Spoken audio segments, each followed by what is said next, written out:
5 minutes, 5 steps to meditation. One of the most important but very, very simplified techniques where people just keep meditating for multiple times, multiple hours. But the most important thing we miss out in the meditation, either we are more focused on the sitting technique or just the breathing technique or just the particular way to do the meditation. But what we miss out when we are doing the meditation is that meditation is a technique to help us release things from our life. It is a technique which helps us get in the state of flow. So when we talk about the state of flow, what are the most important things we must remember about taking care of the state of flow, where we can take the most benefit out of the meditation? Because I've seen people do meditation for multiple hours and multiple years, but still they're still stuck up in their life in the same space, उसी तरह से वही challenges, the same problems, the same situations and the same old them.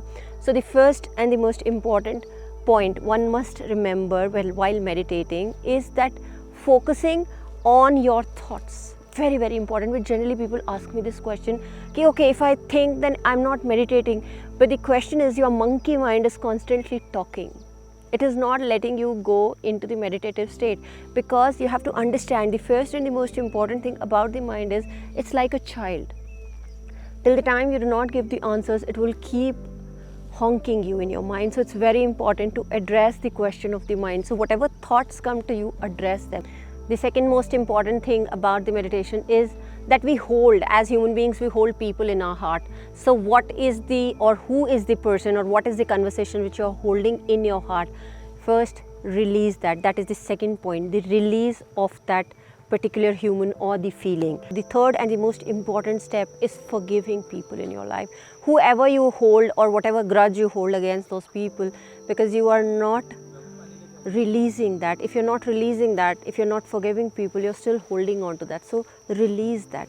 Once you release it, take the forgiveness. That is the third step, the forgiveness. Once you've observed, once you've released, once you've forgiven, you'll feel there is an emptiness in your heart, and you will feel all of a sudden a light in your heart. So the third thing is creating the space in your heart to create and let yourself meditate. So the fourth point is the space, the creation of the space to move into the journey. And the most important element of meditation is meditation itself. But what does meditation mean? Is to go into trance. And what does trance mean? Is transiting into the journey of your soul, making a connect, when your body is able to make the connect. But without the mind quietening itself, it's not possible. So once you've done all the 4 steps, then it is very, very easy, and the state of meditation becomes so simplified that even when you're sitting, you can just create that magic of meditation. So I hope in today's video you captured all the 5 steps for the meditation, and I would love to hear your comments. If you haven't yet subscribed to the channel, do subscribe, like, share with your loved ones who are still wanting to meditate but are still stuck up in these states, and I'll see you in the next one. And guys, if you're still around, there's an important tip which I just missed, and this is just for you. We have a full moon meditation for 3 days before the full moon. It is 2 days before the full moon every month on the YouTube. The link is in the description. It happens from 10 to 11 in the night. So if you have anything related to this full moon meditation, do post your comment in the comment section box. Until then, have a soulful, live a soulful life, keep meditating and enjoy your journey on this beautiful earth.